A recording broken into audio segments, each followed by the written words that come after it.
আসসালামু আলাইকুম। আমি মোহাম্মদ জাইনুল আপনার সবাই কেমন আছেন? আলহামদুলিল্লাহ। আমি দীর্ঘদিন অসুস্থ থাকার কারণে আমি আমার পেজে কোনো ভিডিও আপলোড করতে পারি নাই। তো আজকে একটু নিজেকে সুস্থ মনে হয়েছে, আজকে দোকানে চলে আসলাম। তো দোকানে এসে দেখলাম যে ভাই একটা ফটোকপির মেশিন তুলছে। তো যারা মোটামুটিভাবে ফটোকপি করতে চান তাহলে অবশ্যই চলে আসবেন জয়দেবপুর মাজাদা কমপ্লেক্স অগ্রণী ব্যাংকের নিচে সাথী মোবাইল কেয়ারে। এবং এই হচ্ছে আমাদের ফটোকপির মেশিনটা।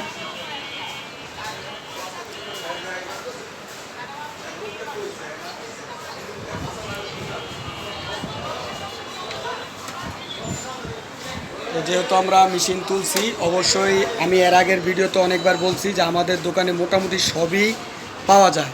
তো এখন আপনারা যেহেতু ফটোকপির মেশিনটাও পাইছেন, অবশ্যই চলে আসবেন সাথী মোবাইল কেয়ারে। সবাই ভালো থাকবেন, সুস্থ থাকবেন এবং সবাই আমার জন্য দোয়া করবেন। আর এখন থেকে ইনশাল্লাহ নতুন নতুন ভিডিও পাবেন। আসসালামু আলাইকুম।